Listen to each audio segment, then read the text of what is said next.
I just take it, get a nice little squeeze. Hold on, it's still going to take two hands. But you get the idea. Just give it a nice little squeeze so it compresses the piston all the way back in. Now that the piston is all nice and compressed, I'm going to remove the old pad, new old pad. And now we're going to get to cleaning the caliper bracket and also taking off the caliper bracket bolts, which are all dirty and corroded. We got an axle video coming up here pretty soon too, and how to replace axles on for the Jettas. But there's a 18 bolt right here and another 18 bolt right down over here. So let me get those off and we'll come right back. Alright guys, now that I got the caliper bracket cleaned off a little bit, taken off, still looks terrible. We'll get to that, don't worry. The rotor is ready to come off. Usually there's a bolt holding that bad guy on that I was showing you earlier, and usually you have to hammer this thing off.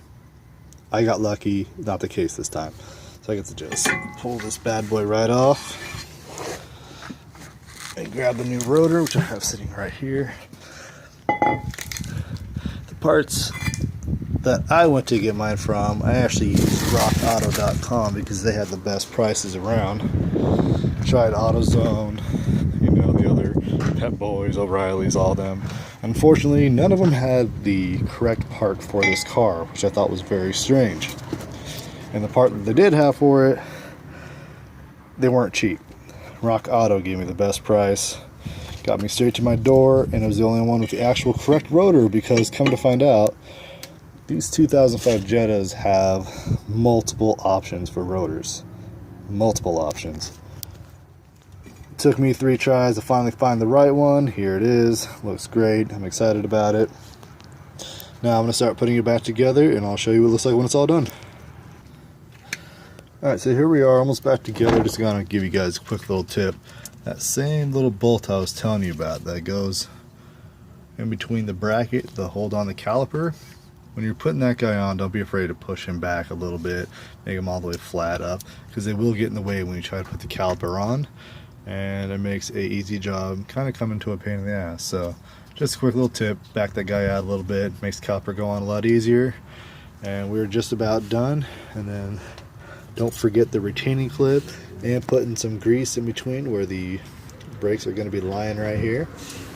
And putting this guy back in is really not too bad. Let's see if I can do it with one hand.